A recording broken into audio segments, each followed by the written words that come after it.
Well, hello, everyone. Welcome to the Instant Insights live show.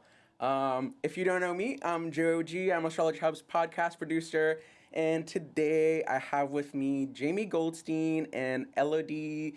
I always don't know how to say your name, but I'll try my Saint-Onge best. Aubut. St-Onge. There you Yes, go. I thanks. feel ashamed for being a Canadian and not knowing any French.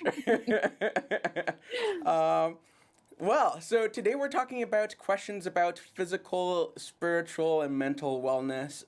We're really just trying to help you guys come get the answers that you need to really kind of improve your quality of life. And these are gonna be like more so like simple tips and quick insights because of course when it comes to mental health or to physical health, it's always best to speak to a specialist because these are things that often than not take months, years to really get figured out. So today we're really tackling the smaller issues and the quick tips just to get you a head start when you go talk to your specialist.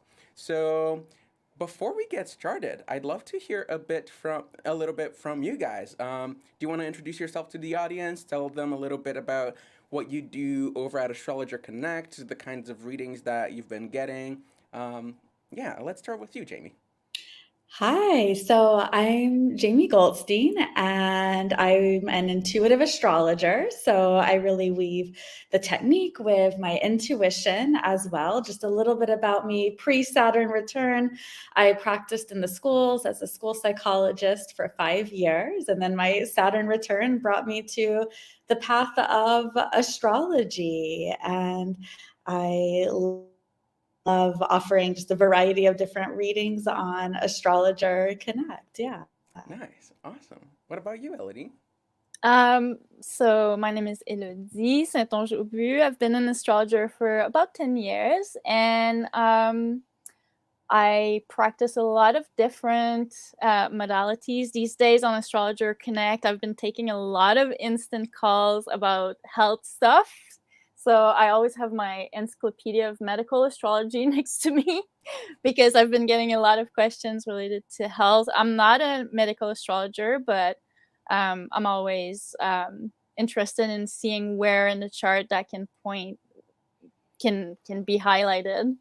And yeah, I'm super happy to be here today. Nice. That's awesome. I actually that I think that's a really good segue to a question that somebody asked, and it's a little bit more general, so it might be a good starting place for us. But Joan Marshall is asking, tell us what shows health and mental health in a chart. How do you guys usually tackle that? If a client comes to you with a question about their mental health or the physical health, what is the first place that you look at in the chart? Jaime, you want to go? Yeah. So there's a lot to this question, and it's so specific on what is the specific question of the person. But in general, health, I take a look at what's going on with the sixth house, the ruling planet of the sixth house, transiting planets going through the sixth house, also the first house as well. And if there's a specific health issue, I start to look at the planets and the houses and the signs that are connected to that specific health concern and what's going on there. And mental health as well. It really depends what the specific mental health concern is, but there's certain planets and signs that are connected to different aspects of our mental health. And then usually when there's a mental health thing, there's some big life transit happening, like a Pluto transit, a Uranus or a Neptune transit happening that's really activating the person like on a deep unconscious evolutionary level. Yeah, I would absolutely support this. And also I would say that the sixth house, often I find the 6 and 12 house axis shows the mind body connection. There's something in the birth chart we call the dark houses, specifically the 6, the 8, and the 12. I do find that more often than not are connected to physical and emotional issues that we might be dealing with. But I always say, there's something about the mind and body connection is related. We can't really read in isolation just the physical body. Nice. I love that. Sorry, I was struggling to find how to unmute myself. um, Sweet. So, with that out of the way, I think we can start answering some questions. And just as a reminder for everybody, there's a few ways you can send questions. You can send questions before the show starts. If you find the show on YouTube, you can go to the comment section and leave your comments over there. And we'll have your comments before we go live. And you can also go to astrologyhub.com/insight to fill out a form with a question and send it to us. And that is really the best way to get your questions answered, because whenever you submit them through the form, we actually get the chance to send them to the astrologer like days in advance, so they really can sit with that chart and like be super prepared for them. So I highly recommend using that form. Again, it's astrologyhub.com/insight. And with that, I think we can get started with the question that Jaime had set aside. If I remember correctly, it was Brittany B's question. And Brittany asks, Aloha, this is my birth information. I'm having so much resistance around my career, love, life, and being the master manifester I know that I am. What can I do? Jaime? All right. So, Brittany, so I have with your chart pulled up, I'm looking at it. I have a 17-degree Sagittarius rising chart. So I've checked and double checked all your birth info, hoping that I have it right. And I have your house system set here and the porphyry house system. So one, the first thing that really caught my attention is what you were mentioning about resistance with around your career. Well, so your midheaven is 3 degrees of Libra, and your 10th house, which is often the house connected with our career, our profession. Really, the deeper thing is what is our sacred contribution to the world? What are we really here to offer the world? And your 10th house goes to 28 degrees of Libra. And so the South Node is actually about to be moving into your 10th house here. And this makes me, this will be probably the lunar nodes. The South Node is going to move into Libra, the true node this July. And so probably around August of this year, the South Node will start fully moving into your 10th house here. And, whenever the South Node is moving through our 10th house, there's often, and it will be there for about almost a year and a half, there's often this big energy to release, to let go what's no longer serving you professionally, career-wise. Are you really offering what you feel is like your sacred contribution to the world? And also, the eclipses are going to start lighting up your 10th house here over the next year and a half to come. We just had an eclipse that an Aries solar eclipse at 29 degrees of Libra, which was actually in your 11th house. But, it's really these eclipses over the next year and a half are really going to be activating your career house, and then your home and family and foundation house. And so I can see perhaps some building energy here that's really catalyzing you to make some changes. Also, just through the opposition, we've had a lot of Aries energy this year, which is opposing your 10th house, which may have been catalyzing a lot of big changes with career that are happening. And one of the things that I'm looking at is who's the ruling planet of your 10th house? Well, that's Venus. And you have Venus in your 3rd house of communication. So you have a Venus-Mars conjunction and Pisces in your 3rd house of communication. So I'm just curious, if there's something around professional things with Venus there and Pisces in your 3rd house around doing some type of intuitive work.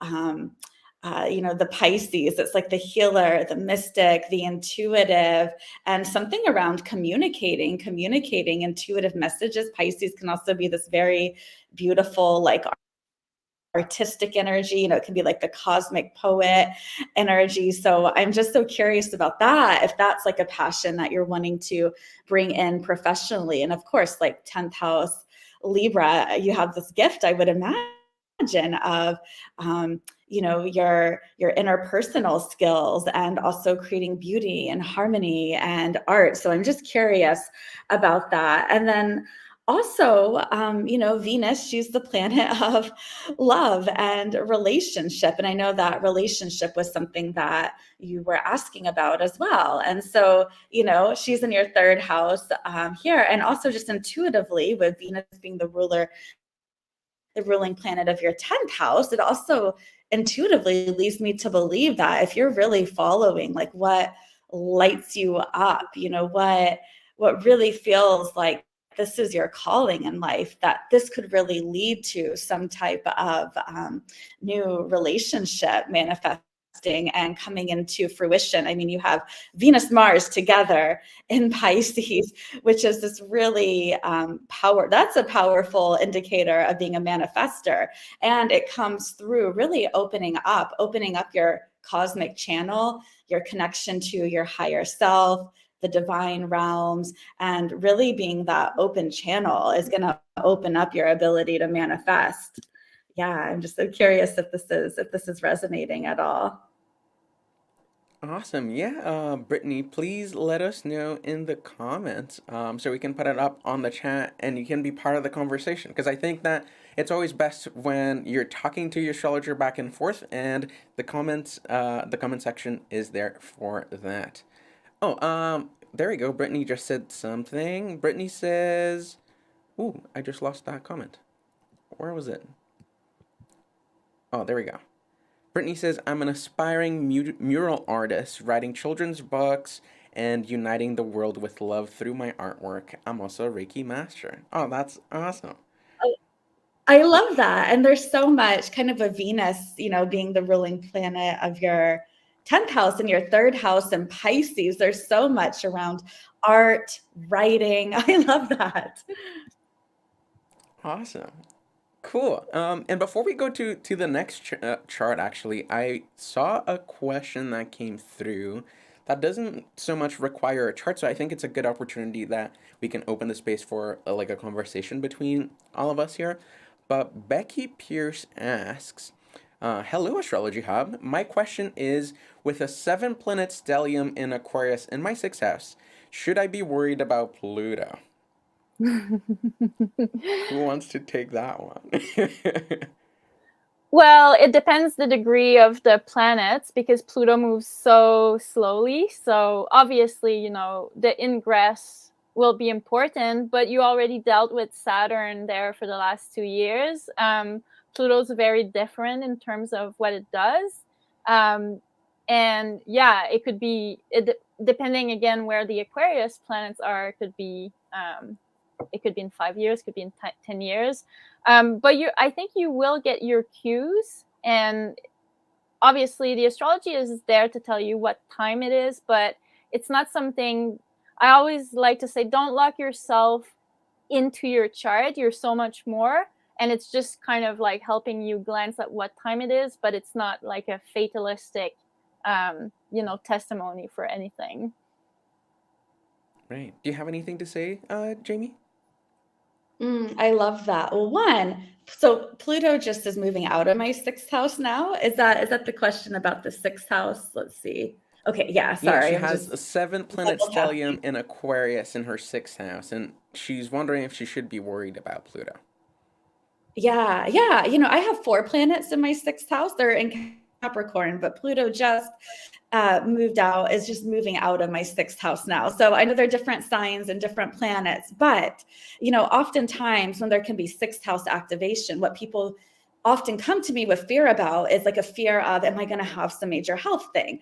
And from my lived experience, I had Pluto going through my 6th house for 20 years and I didn't have any major health things going on. So I just want to share that there's never a one size like fits all with astrology, and that I always like to appease people's fears that the energy can manifest in lots of different ways.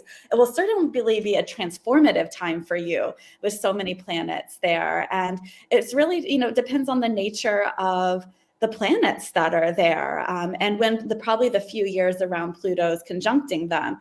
Pluto just finished, conjuncting my Mars and in the sixth house. And it was this huge transformation of how I relate to my power and where I have stories around disempowerment. So whatever those planets are for you, as Pluto comes to them, about probably over the next 20 years, it will be this really powerful opportunity to embrace more of your power with those planets and to work through any, deeply rooted self-limiting stories you have in your psyche.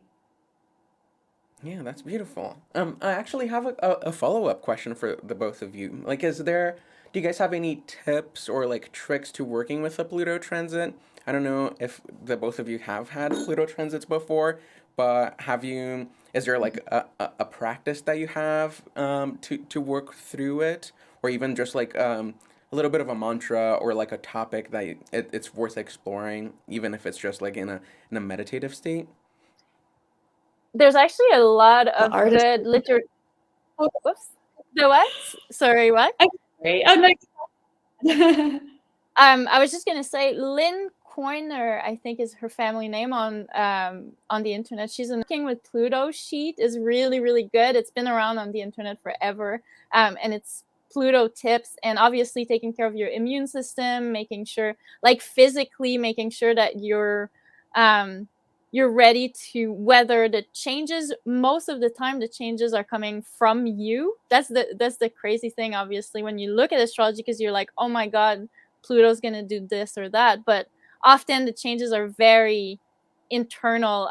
When I had Pluto squaring my sun in Libra 2011, my whole life changed, and I think it's a call of letting go, very much so. And it's easy to say letting go, but it's really about letting go and moving through the transformation. That's the more you resist, the harder it is. I kind of like the cobra, if the cobra comes around you and the more you fight it, the more it's gonna make you feel really tight.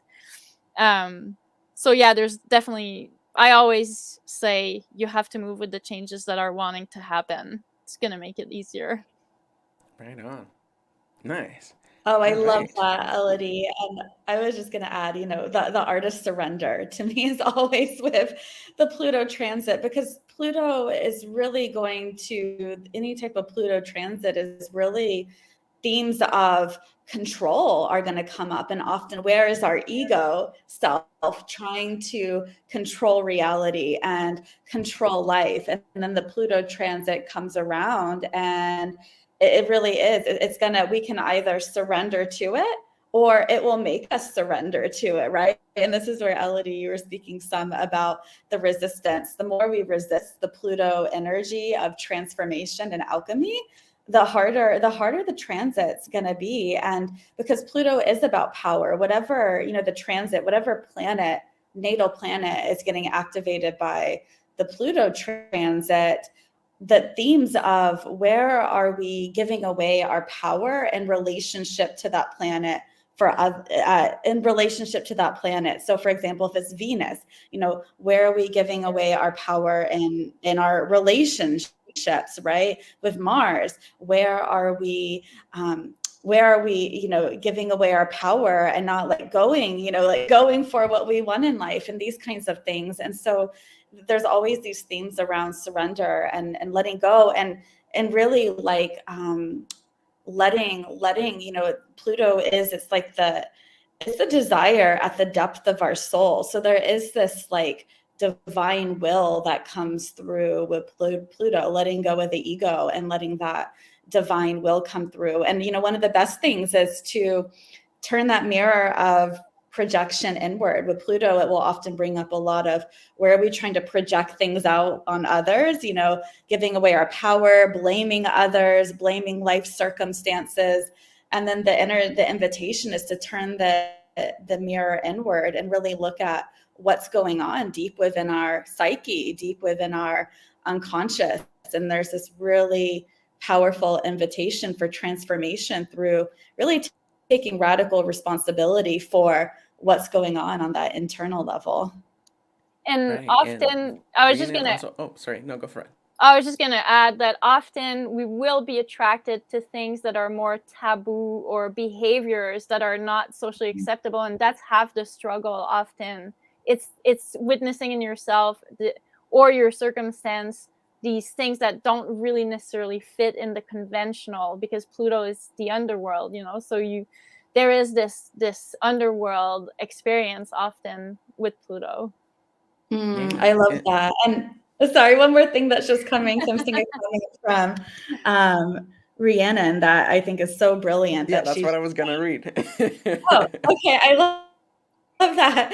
Yeah. I was just looking at her comment, and the Pluto transits, they often do bring external circumstances that are kind of just totally beyond our control, but they're meant to catalyze this deep transformation and deep alchemy. And they're so hard to go through while we're going through the Pluto transit. Often it's not like the entire time, because Pluto transits can last several years because Pluto moves so slow. But like those Pluto experiences are those experiences where you're going through it and it feels like, oh my gosh, like I'm not going to make it through. This is one of the hardest things in my life. And then once you get on the other side and you look back and you're like, wow, this like transformed me into who I am. And I would not be where I'm at in life right now if I had not gone through the transit, even though it can be so challenging while we're going through it. Right. Sweet. And I just want to add to make a quick comment for everyone sending their questions in the chat. Whenever you send your birth information, please also send the question, because if we only have the birth information, we're not really sure what you're looking for and how to best help you. So please always add the birth time, location, and date, along with at least like a short little blurb about what you're curious about and how we can best help you. But with that said, I think we're ready for the next question. And I have Jeannie's question over here for Elodie. Do you have the chart up? Are you ready, Elodie? I no, I don't see the comment here. Sorry, I had Laurie up because Laurie Champagne in the order of question. Oh, yes. We can go to Laurie first, and then we'll go to Jeannie. And Jamie, Okay. Are you okay to take Jeannie's next? Yeah, sure. All right, perfect. All right, so Laurie Champagne asks, "Hi, I feel like I'm wading in the mud, mentally and physically, hoping for some insight on this." And she adds her birth information. All right, Elodie? Yeah, so I pulled up your chart, Laurie, and one of the biggest thing is always context, understanding context that you find yourself in at this point. And obviously, all of last year was Saturn squaring your planets in Taurus. You have a lot of planets in Taurus, and Saturn was squaring all of these planets in Taurus. So this feeling of being stuck in the mud, I would attribute to Saturn mostly, because Saturn tends to corner us and kind of show us everything that's not sustainable without offering solutions right away. So, so Saturn has moved away from squaring all of your Taurus planet, but it's very recent and that's only a few months. So I feel like you might still be reeling from that experience of probably just feeling very stuck. The good news is that now you're not experiencing Saturn squaring your Taurus planet anymore, but your natal Saturn is still being activated. You're born with Saturn in Aries, and Chiron, the planet Chiron, or the asteroid Chiron, is on your natal Saturn North Node in your 10th house. I do think that that's an invitation to dig deeper into this feeling of stuckness, because Chiron on your Saturn is augmenting the Saturn signature in your life. So obviously I would have to talk to you more to understand how this is for you in your life. But your Saturn in your birth chart squares your moon in Cancer, and your moon in Cancer is in your first house. It's very intuitive, it's very receptive, very open. It's a caretaking moon, but the moon received this square from Saturn natally, and now Chiron is there, really, really exaggerating that natal square that you have between your moon and Saturn in Aries. And you know, the moon square Saturn natally is already difficult in terms of flowing and letting your emotion flow. There's something about, you know, being stoic and keeping it all together and being responsible versus being open and receptive and intuitive. And so your Chiron transit is going to last all of this year. It squares your moon, it's on your natal Saturn. I would suggest researching that aspect a little bit more. It's really calling in for you to understand better ways to be in your emotional body. And that could be, you know, because I'm not having conversation with you, I don't know what this means for you, but all of the qualities of receptiveness, nurturing, how you do that for yourself, how you do that for others, maybe even the pressure or the responsibility you put on yourself in terms of showing up as a caretaker or things like that. All of these themes are really being poked at. Chiron tends to poke at this.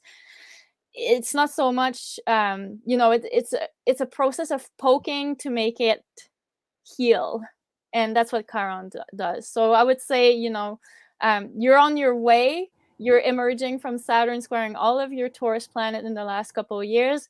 Now you're dealing with Chiron squaring your moon and on your Saturn.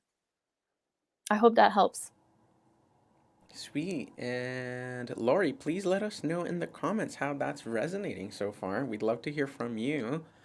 And I think with that, we are ready for the next question. If you are, Jaime.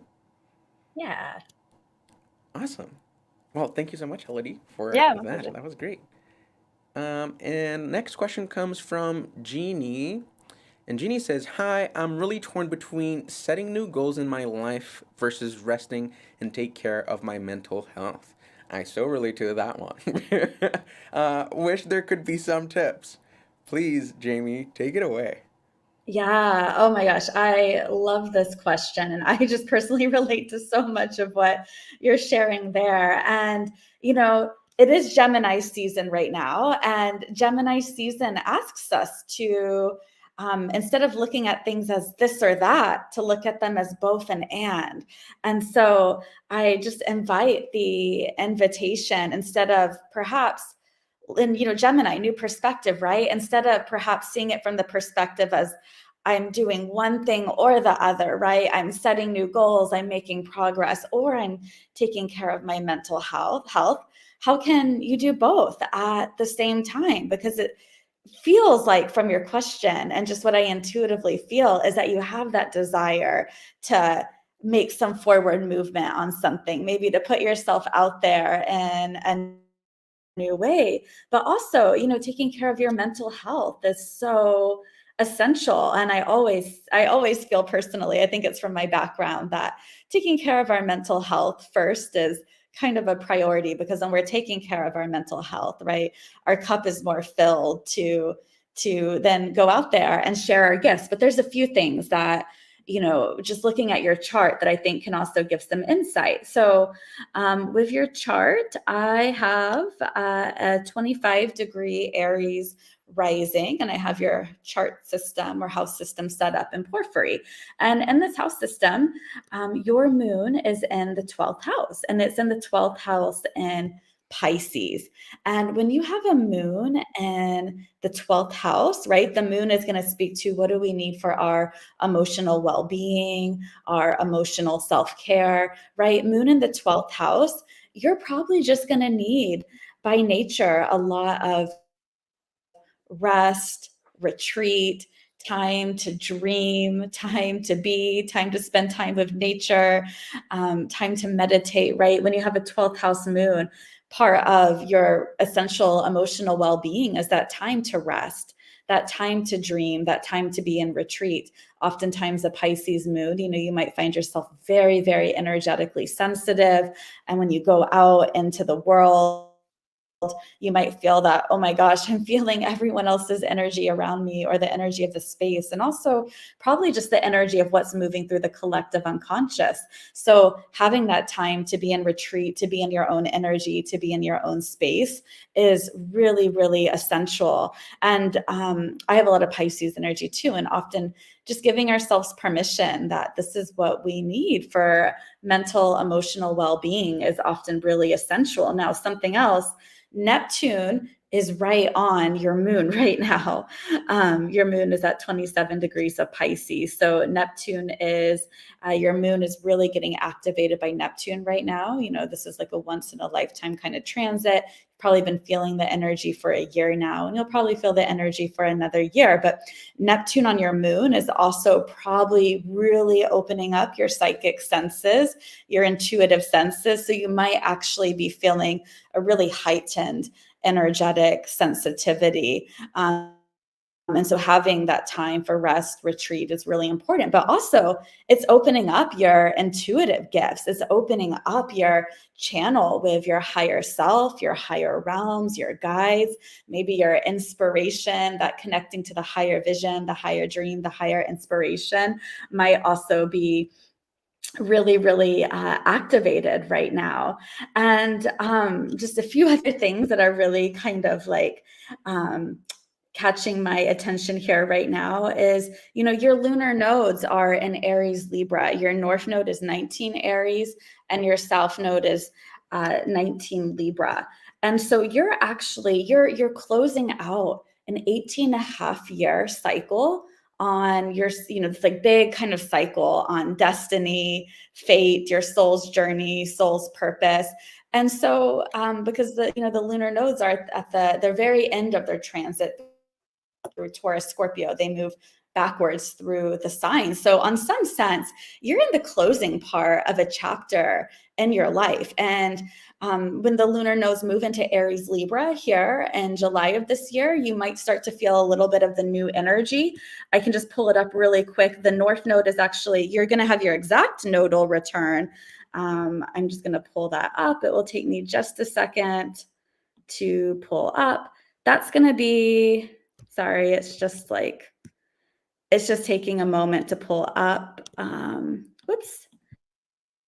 I had the opposite, not the same. Sorry, the date's going to pull up, but essentially, okay, here we go. January 22nd, 2024. So one thing that, to honor this completion of a cycle, and when we're completing a cycle, often we need more rest, retreat. And as you move into your new lunar node cycle, that will probably start this July, but will really kick off in January of 2024 when you get your nodal return. There may be a big burst of energy to kind of go off in new directions. Fated things may start coming into alignment, where our nodal return often brings right place, right timing, where maybe we've been trying to push. I know this is right for me. I want this opportunity. I want to make this happen. And it's like, wait, why is this not happening? Oftentimes a nodal return, if something's truly in alignment with our soul's path, the doors open, the opportunities align. So, intuitively, I look at that and I say, okay, let yourself have the rest you need. And you have all this beautiful Pisces energy. You also have Mars in Pisces and Jupiter in Pisces, and they're in your 11th house. This is Mars in Pisces. This is mastering, taking action when the moment's right, waiting for that divine synchronicity, opening up and asking for the signs, the symbols, the synchronicities, and then taking action when the moment's right. And Saturn is actually about to come to your Mars here, or is actually already conjuncting your Mars.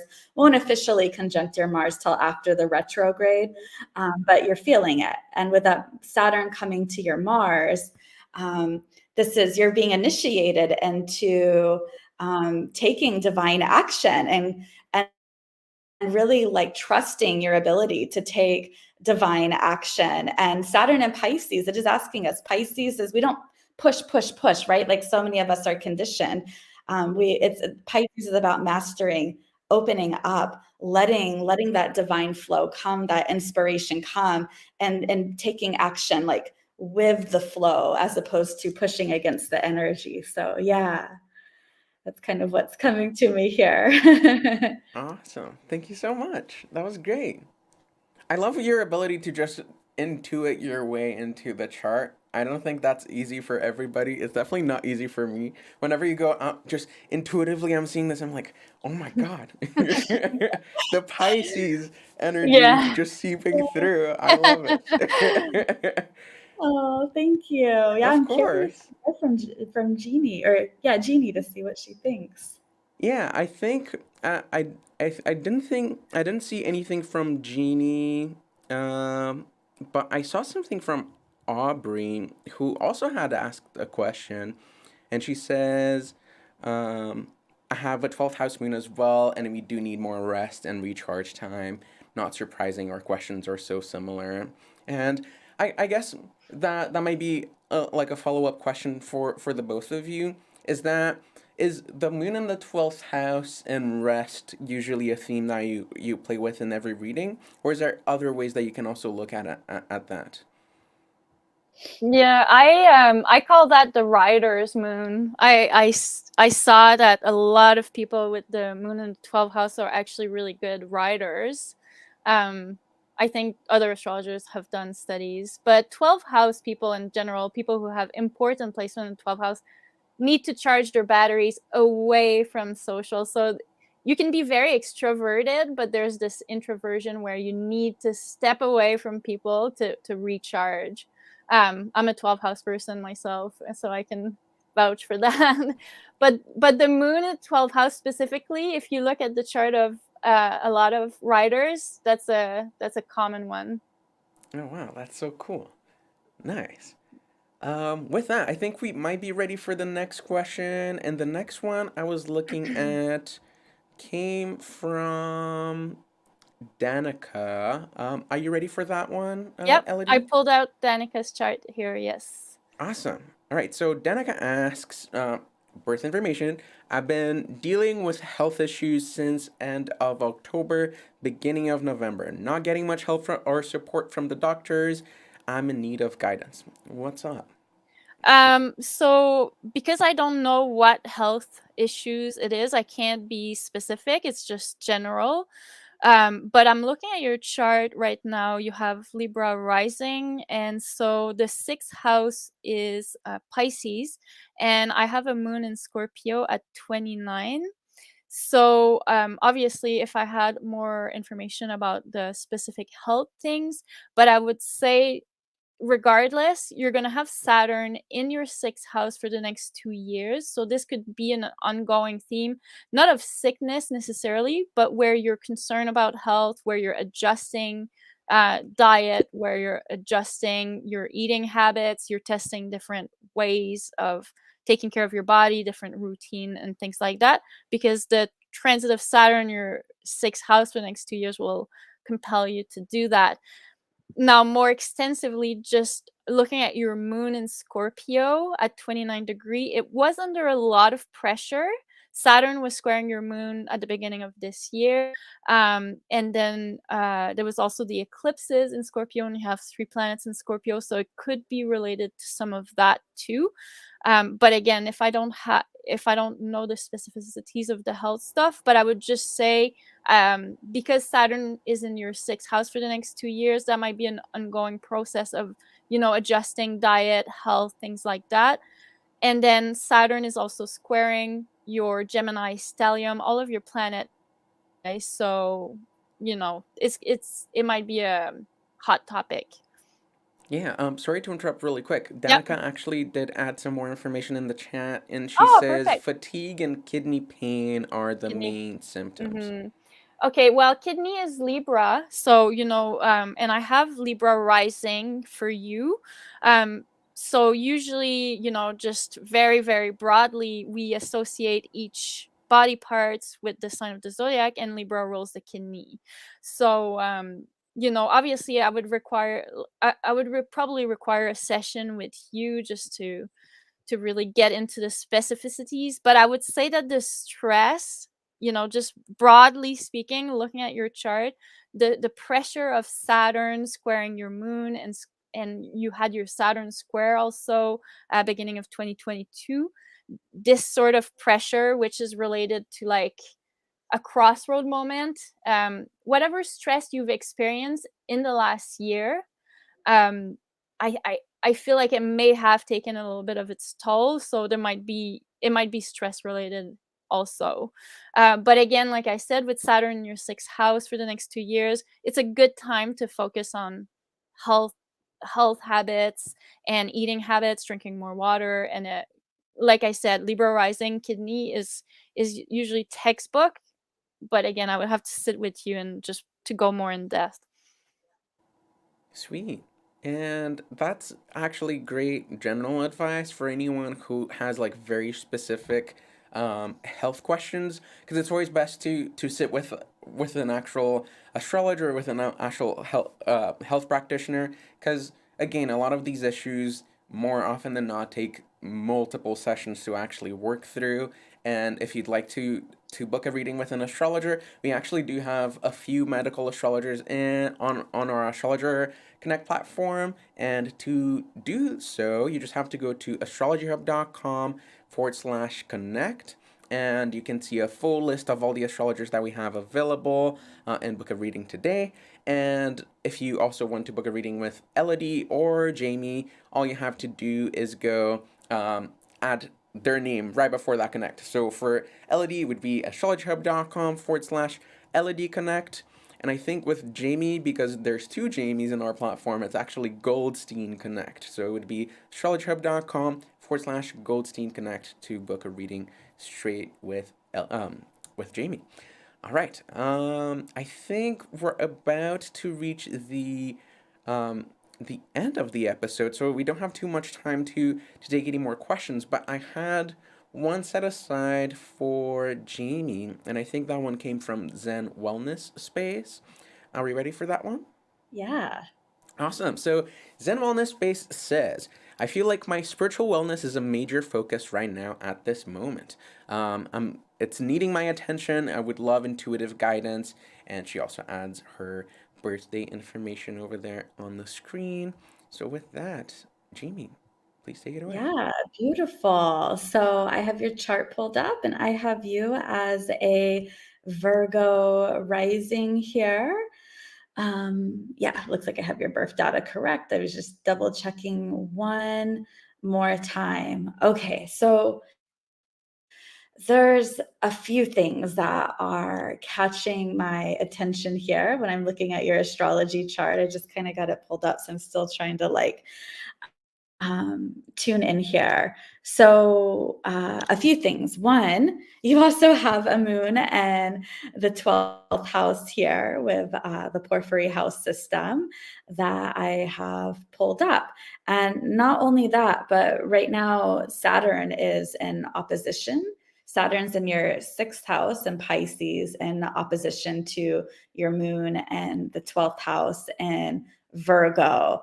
And so this is bringing up a lot of, polarity and tension and spiritual health and physical health, which are one and the same, right? But there can be this polarity as well as one, perhaps maybe I'm curious if you're feeling some tension on, oh, I just want to really be in my spiritual flow and perhaps in that meditative state or connecting to the higher realms, that open channel, but also perhaps maybe feeling tension of, oh, I have to attend to the mundane things in life, or maybe responsibilities pulling you in lots of different directions. And it's like, I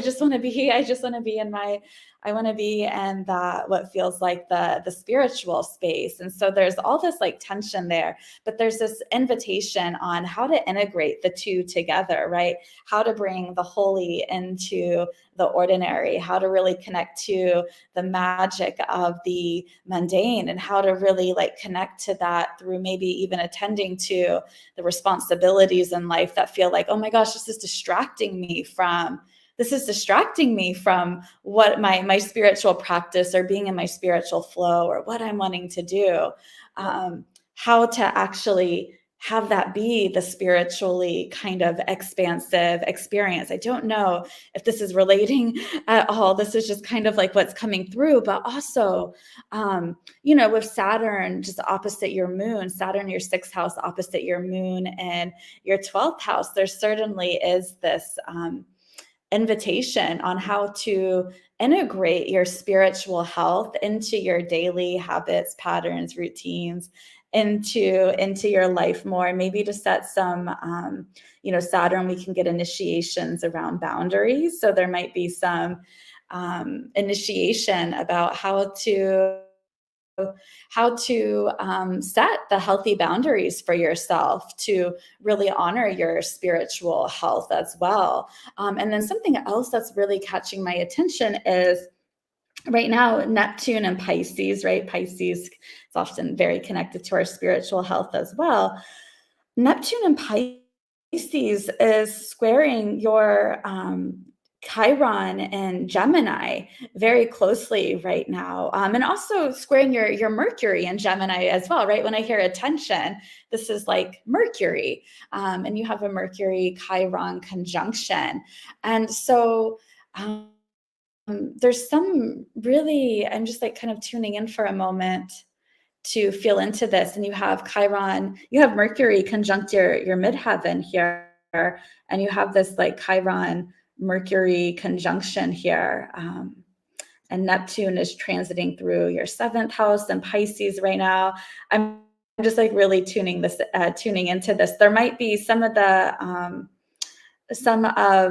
tension, I'm curious if it's in the realm of like, if it feels like relationships are kind of this big, perhaps like catalyst to like the catalyst for feeling like you need to attend to your mental health as well, because Neptune's in your 7th house, but also like squaring Chiron, your Chiron in Gemini, there's this, perhaps this deep wound that is seeking, healing here. And really like the Neptune square Chiron, that the healing is from this deep acceptance, deep self-love. And so that's a really powerful transit that's happening. That's really like wanting to open you up to really like feeling more of a oneness with your higher self. So whatever that Chiron story is about, that might have a story about feeling not enough or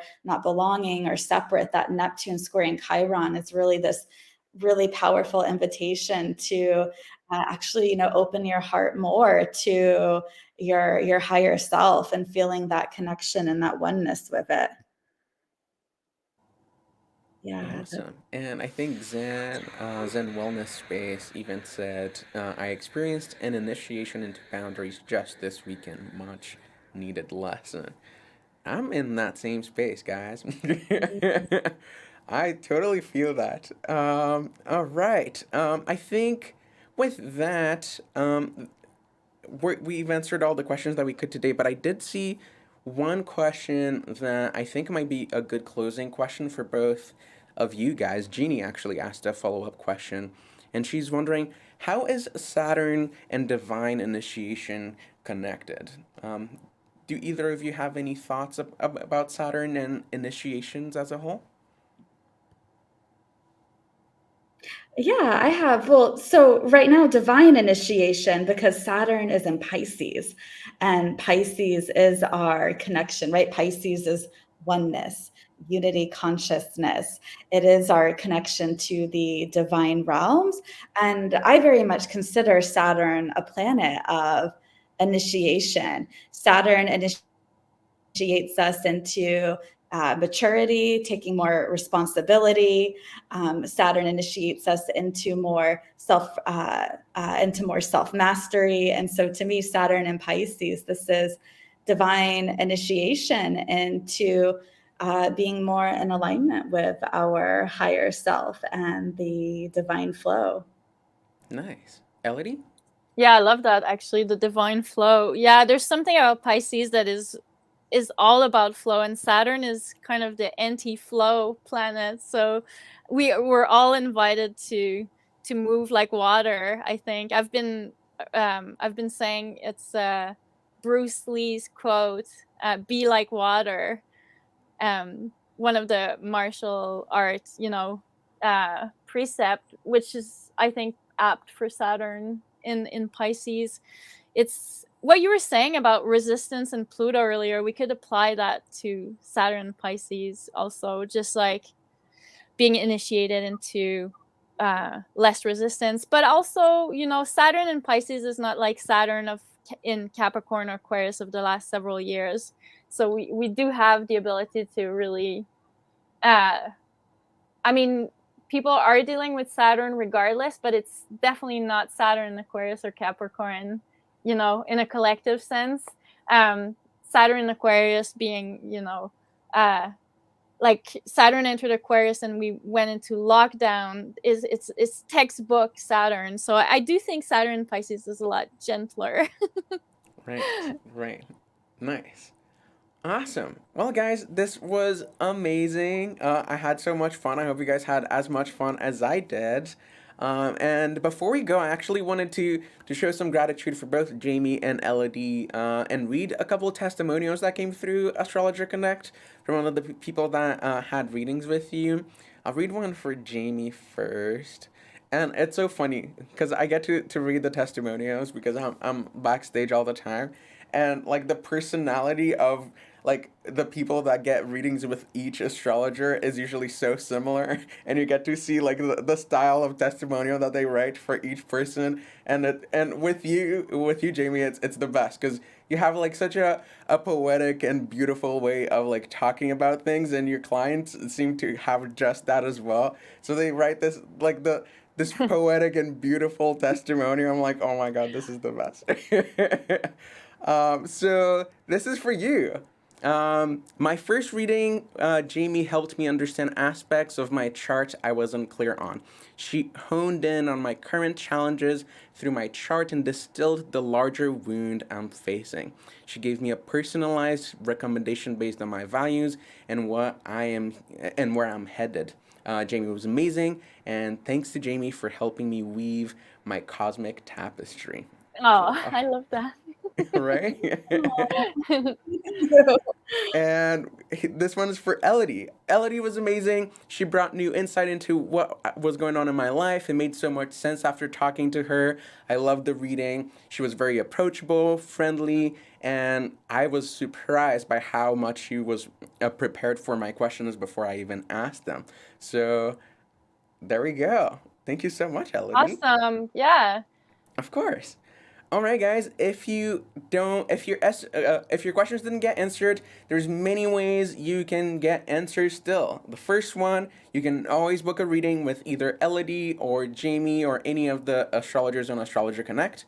To see the full list of astrologers, you can go to astrologyhub.com/connect, and you see all of the astrologers are available, including myself.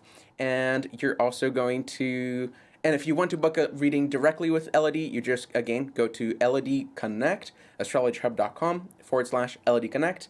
And for Jaime, it's astrologyhub.com/Goldstein Connect. All right. And with that, I think that is all, guys. Next week, actually, I totally forgot. I'll let you know who's going to be in next week so you can send in your questions in advance as well. And next week we have Taylor and Sheridan Sample, and we're talking about career and wellness as well. So I saw that a bunch of career questions came in today, and because of the theme, we didn't actually get to answer them. So please go to astrologyhub.com/insight to send your questions in advance so we can get them to the astrologers by the time we start the next episode next week. And again, it's same episode, same place, same time, every week, every Wednesday we're here. And with that, I think this is goodbye for now. All right, guys, Thanks. I will see you soon. Bye. Bye.